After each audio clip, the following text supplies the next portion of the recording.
And that relates to our efforts to deal with infrastructure needs. Now, what Council identified in their strategic plan was 4 priority infrastructure projects. One is the sewer line in the Cove. We all recognize that's a keystone project.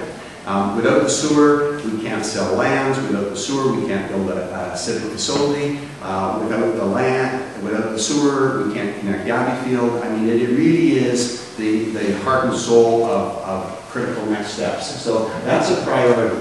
We also recognize that we need a Cove Roads Marshalling Plan that clearly lays out the structure of the roads, because we can't sell land if we don't have an agreed upon roads planning for the Cove. Because our lands relate to those roads. We have a fire hall committee process moving forward right now. We have a task force already passed. Allison Morris is the chair of that. Dave Ridge sits on that as a member. So does our fire hall chief, Brian Bilko. They have already done a needs analysis. That's come before Council, so we're essentially at a point where we're mid-process and working on that.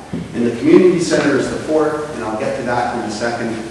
But we have had a civic facilities working group that has worked hard, for the last year and a half, done a terrific job pulling together a functional analysis and a feasibility study. That all sits in front of us. The question is, how do we move forward now?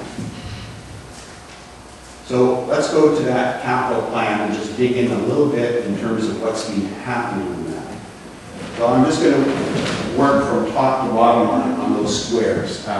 What we do know is we need some frame that is a long-range capital plan that looks at our reserves, looks at our debt capacity, looks at our particular infrastructures in terms of which is first, second, third, where the dependencies are, and what are the potential costs of those infrastructure elements. And so that's complex. We're looking right now for a contract to move that forward, but that's still in the sort of the negotiation or the review stage. But Brian Kirk is leading that and is talking to consultancies about accomplishing that goal. The second is we are intending to develop an infrastructure committee. The clear goal here is to harness the talents in our community and add those to staff capacity and essentially move forward and get some what are referred to as shelf-ready proposals. We know there's infrastructure funding out there. The federal government is very clear that these are coming. In fact, they're already starting to come in terms of deadlines for individual infrastructure grant programs.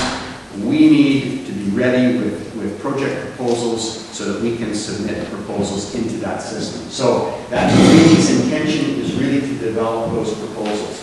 You know, they have yet to sort of review and decide where the priorities are, but it's 2 that sort of jump forward, you know, in first conversations that are likely to be priorities are the Cove Sewer and then the Dorman Road failure.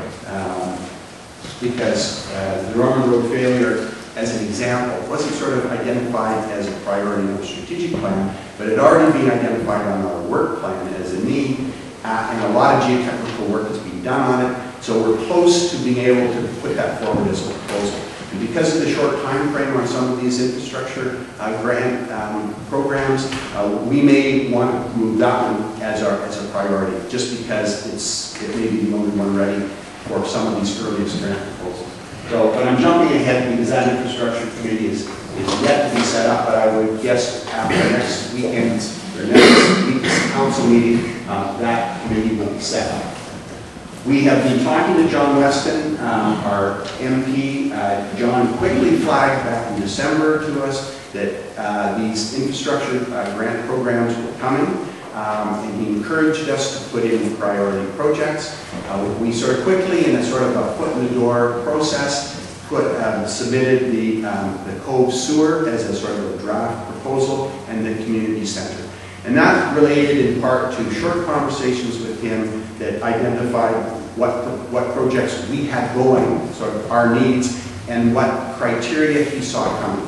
And so he saw opportunities at that point for sort of infrastructure, economic development ones, that was the sewer, and essentially arts, recreation ones, that was the community hall. So that, we started that. We met with him again last week. He came and went through a much clearer analysis of 7 different infrastructure programs and what he knew about when they would be coming forward.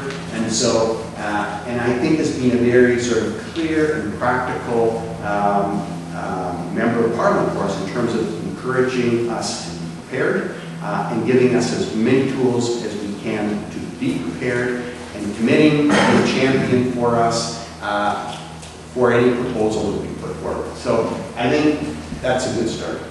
And the last one I'll speak to regarding the capital plan is in the budget that Council will be sort of considering again on Monday night is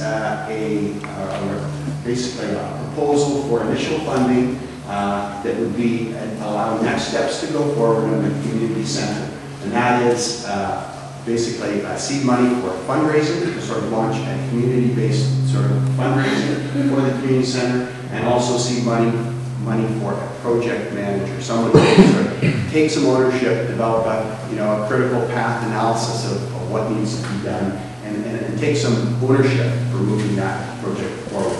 But that's still in debate. Council will sort of review that again on Monday and reconsider it, and so that's a in progress subject. So I'll just quickly then go to the last other 2 major issues that we're dealing with right now. One is the turf field, and the other is Cape Roger Curtis Plan. We held a large public meeting regarding the turf field. There was a presentation by staff regarding the preferred option. We heard from the community. Council used that input to make a decision. We made a decision. We decided to proceed with the construction of an artificial turf field with an intention to complete by the next school year. So this would complete by August, September of 2009. Tough subject. Very divided community opinion on this. It was hard, but I think in what I like is that in spite of the challenge of making a decision, we made a decision. I think that's what you asked us to do. So that said, we set a lot of conditions on that. We're very committed to a budget maximum, clearly stated $375,000. That of course is matched with sort of the provincial money coming through the school district to create basically a $500,000 budget. We have set a condition, and I would specifically like to thank Doug Hooper for essentially doing the hard work of identifying sort of these conditions. That an access agreement with the school district be in place, that we have clarity on the shared operating, maintenance, and capital replacement costs for such a facility, that we have verification of the health and safety of the materials used in this, that any lighting that is required for the field conform to a night sky bylaw, yet to be drafted, but to sort of protect sort of the community interests in night sky, and a backup plan for an alternative playing field be established. So that if we get to the point of a tender, issuing a tender, getting tender receipts, we come in, and for some reason those conditions aren't met, any one of them, that we have a backup plan that we can go forward with and complete